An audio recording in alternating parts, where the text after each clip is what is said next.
there. I figured while I'm doing my makeup this morning for work, I'm going to talk to you a little bit about my maintenance and my thought process about maintenance.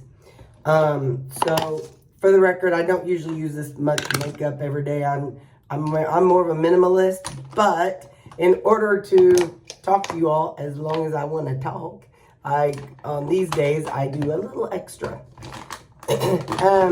Anyway, so what I want to talk about is my thoughts on my maintenance.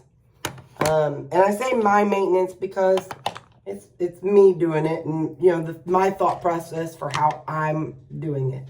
Because you know some people have different things that they might do or might think about their maintenance, and so I can really only speak about mine and just kind of my mindset. So I thought I'd do that today. It was a question in the comment section that made me think, you know, that's actually a good question. Maybe I should talk about it or think about it. And so the question was, and to be honest, I don't know if this is how it was meant. I don't know if this was the direction they're going in. Sometimes it's hard to tell from a comment, you know, like, or a question, like what direction it's going. But I took it in the way that I'm about to talk. And so not in a negative way at all. But the question was, at what point do you get scared about your weight or something like that? So what I'm taking that, the way I took that as, you know, my weight has been creeping up lately.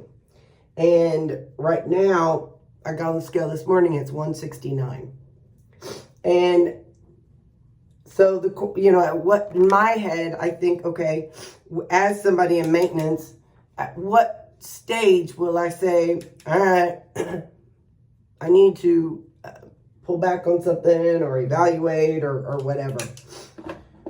So, my answer to that, and like I said, I don't know if that's exactly the meaning of that question, but today I wanted to talk to you all about it, about my thoughts on my maintenance and what I'll do along the way. So my goal weight was 168.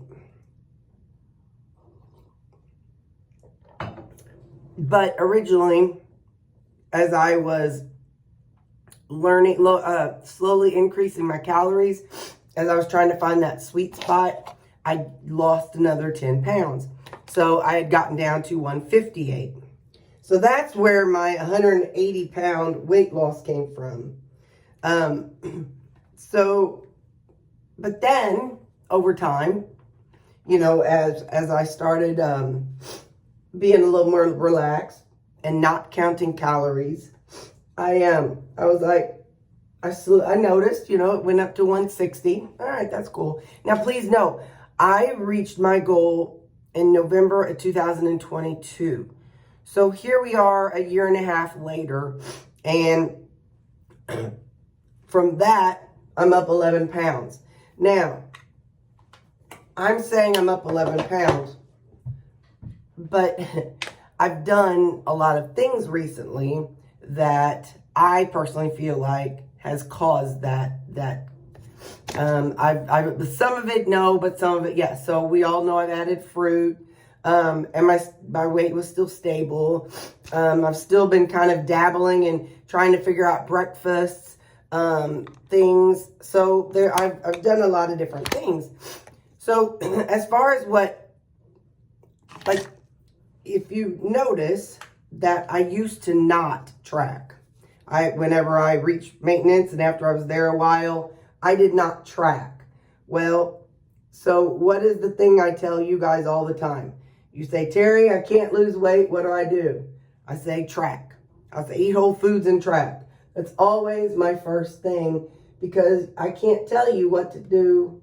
Well, I can't tell you what to do, period. But I can't make any tips or anything unless you know exactly what's going in your mouth. So you may, if you've noticed lately, since trying to figure out my heart thing, I have tracked every bite. So I put it all in my tracker because I want to have the knowledge. I want to know you know, where my body is at or where my intake is, because I need to know, you know, because if I don't know, then I won't know what to fix. So for me, as far as in maintenance and trying to decide, okay, what do I need to do and when do I need to do it? Well, I do feel like I've reached that point of, okay, but what my official answer is, if your scale, if I was 170 pounds, and I'm saying that, it's just a random number, you know what I mean? I'm just picking a number. It's not, it has to be 170 pounds, but my thought process to answer the question is, if I hover around 170 pounds for 4 to 6 weeks, then I would really start doing something. But in order to do something, I have to have data. And I have to have the numbers. I have to know what I'm taking in. I have to know how many calories, how many carbs, how much fat. I have to know that stuff in order for me to know what to change, right? So I have already started that process. You've seen me, you know, I track every bite now. And so now I'm in the tracking mode. I'm like, all right, so I know that I'm around 18 to 1900 calories, okay? And that's where I'm at right now. I'd say 18, well, probably 19 to 2000. Let me go with that. 1900 to 2000 calories a day is approximately what I'm taking in. So, and my carbs are like 140 to 200. So I've pulled out my apple, just to kind of see if that helps with the, I did that because I also changed. So right now I'm eating the 73% ground beef. And I know that that's not going to necessarily help me lose weight because it increased my calories. But I have to eat that because I had 2 logs of the 10 pounds left of that. And at some point I have to eat it. And I kind of feel like right now my arteries are as good as they're going to get for a while. And I'm on I'm on that cholesterol medicine. So my brain, I want to use up that 73% ground beef. So I know that what I'm eating right now is not what I would eat to lose weight. When I lost weight the first time, whenever I was counting calories, I was eating 93% ground beef. So, which is what I was just eating before I decided to finish off these 2 logs. So right now, I'm just practicing tracking. If I'm off, if I'm high, if I'm whatever right now, I'm not too traumatized. I know that I'm technically eating the right foods for me for health. You know, I was eating a whole bunch of jarred, pickled veg, and I still am. I'm going to finish those off. But that's not as healthy as eating my own, you know? So I'm working towards adding those back, adding my own back. So I'm right now, I'm just looking at ways that I can get myself back into whole foods 90%, 80% of the time. And then my thought process is, if that kind of levels things out, like I was 170 Monday morning, and today's Thursday, and I was 169. So if, you know, by the time I'm done with this 73% ground beef, if I am still at 169, 170, I'll let you all know. And at that stage, that's when I will like, okay, I'm going to lower my calories to I'm going to try like 1,800 calories first, or I may do 1,600. I don't really know which one I'll do. But if at that stage, I will say, okay, I'm going to try this time. I really want to try. Okay, well, what if I lower my calories and not my carbs? Could I still lose weight because those carbs are vegetables? Could I still lose weight? Could I not? Would I not? So I kind of really want to experiment on my own self. You know, when our first go around, when we got all that weight to lose, like I had 180 pounds to lose, I was not willing to experiment. I didn't care about experiment. I just wanted to reach my goal. Well, now I've reached it. And for me, I get bored. I get bored in life. you know, real easy with doing stuff. So for me, in my head, I would like to see, okay, well, that's fine. You know, you did it with doing keto, you know, it was less than 20 carbs and you counted your calories.